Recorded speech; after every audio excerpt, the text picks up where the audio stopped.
తెలంగాణ రాజకీయాల్లో అధికార కాంగ్రెస్ మరియు ప్రతిపక్ష బీఆర్ఎస్ నేతల మధ్య మాటల యుద్ధం ముదురుతోంది. ముఖ్యమంత్రి రేవంత్ రెడ్డిపై బీఆర్ఎస్ వర్కింగ్ ప్రెసిడెంట్ కేటీఆర్, మాజీ మంత్రి హరీష్ రావు చేస్తున్న విమర్శలకు కాంగ్రెస్ నేతలు గట్టిగా కౌంటర్ ఇస్తున్నారు. ఈ క్రమంలో ప్రభుత్వ విప్ అడ్లూరు లక్ష్మణ్ కుమార్ బీఆర్ఎస్ అగ్రనేతలపై తీవ్రస్థాయిలో విరుచుపడ్డారు. నిజమైన పాపాల భైరవులు వాళ్లే అంటూ ఆయన చేసిన వ్యాఖ్యలు ఇప్పుడు రాజకీయ వర్గాల్లో చర్చనీయాంశంగా మారాయి. ప్రభుత్వ విప్ అడ్లూరు లక్ష్మణ్ కుమార్ మీడియాతో మాట్లాడుతూ కేటీఆర్, హరీష్ రావుల తీరుపై నిప్పులు చెరిగారు. కేటీఆర్, హరీష్ రావు నోటుకొచ్చినట్లు మాట్లాడుతున్నారని, అధికారంలో లేమన్న ప్రస్టేషన్లో ఏవేవో వ్యాఖ్యలు చేస్తున్నారని అడ్లూరు మండిపడ్డారు. తెలంగాణను 10 ఏళ్ల పాటు దోచుకున్న అసలైన పాపాల భైరవులు బీఆర్ఎస్ నేతలేనని ఆయన ధ్వజమెత్తారు. మేమే రాజులం, మేమే మంత్రులం అన్నట్లుగా వారి వ్యవహార శైలి ఉందని విమర్శించారు. ప్రజాబలంతో ముఖ్యమంత్రి రేవంత్ రెడ్డిపై బీఆర్ఎస్ నేతలు చేస్తున్న అనుచిత వ్యాఖ్యలు దారుణమని, ఇది ప్రజాస్వామ్యాన్ని అవమానించడమేనని ఆయన పేర్కొన్నారు. ముఖ్యమంత్రిపై వ్యక్తిగత విమర్శలు చేయడం మానుకోవాలని, లేని పక్షంలో ప్రజలే బుద్ధి చెప్తారని హెచ్చరించారు. ఖబర్దార్, ఎక్కడైనా పద్ధతి మార్చుకోండి అంటూ బీఆర్ఎస్ నేతలకు అడ్లూరు స్ట్రాంగ్ వార్నింగ్ ఇచ్చారు. బీఆర్ఎస్ హయాంలో జరిగిన అవినీతిపై విచారణ జరుగుతుండటంతోనే ఆ పార్టీ నేతలు భయపడుతున్నారని అడ్లూరు లక్ష్మణ్ ఎద్దేవా చేశారు. రాష్ట్ర అభివృద్ధికి అడ్డంకులు సృష్టించడం మానుకోవాలని ఆయన హితవు పలికారు. ప్రధాన ప్రతిపక్ష నాయకుడు 2014 నుంచి 18, 18 నుంచి 23 వరకు, డిసెంబర్ వరకు మేమే రాజులం, మేమే మంత్రులం అని బీఆర్ఎస్ పార్టీలో వర్కింగ్ ప్రెసిడెంట్ గా మాజీ మంత్రిగా కేటీఆర్ వచ్చి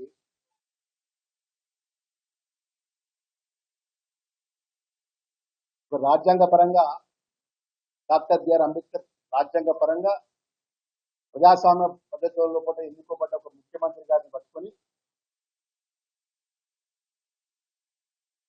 అత్యంత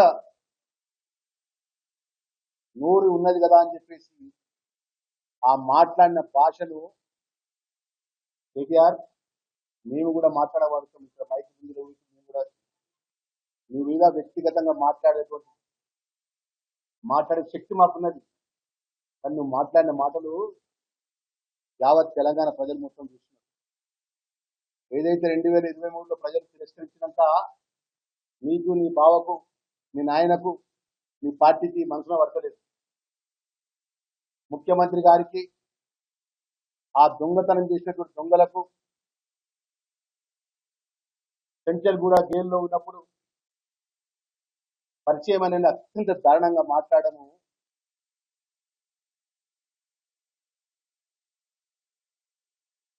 తీవ్రంగా ఖండిస్తూ, నువ్వు అనుకుంటున్నావు నీ హయాంలో నువ్వు మాట్లాడుతున్నావు కదా, వేరే రాష్ట్రం నుంచి అంతర్జాతీయ దొంగలు వచ్చి ప్రొఫెషనల్ పరంగా జరిగినటువంటి సంఘటనకు చివరికి రాజ్యాంగ పరంగా ఏదైతే ఎన్నుకోబడ్డ ముఖ్యమంత్రిపై అతి నీచంగా మాట్లాడుతున్నావు.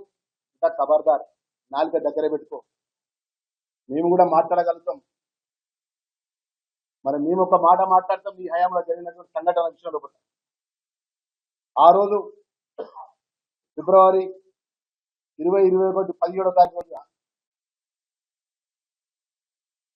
మంత్రి నుంచి వస్తున్నటువంటి 2 అడ్వకేట్స్ ను అత్యంత దారుణంగా చంపిన దాంట్లో నీ పాత్ర ఉన్నదా? మరి నీ ప్రమేయం ఉన్నదా?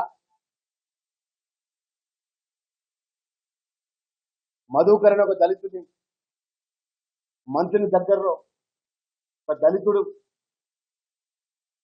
అగ్రవర్ణ అమ్మాయిను మ్యారేజ్ చేసుకుంటే అత్యంత దారుణంగా చెప్పినట్టు సందర్భంలో ఒకటి కానీ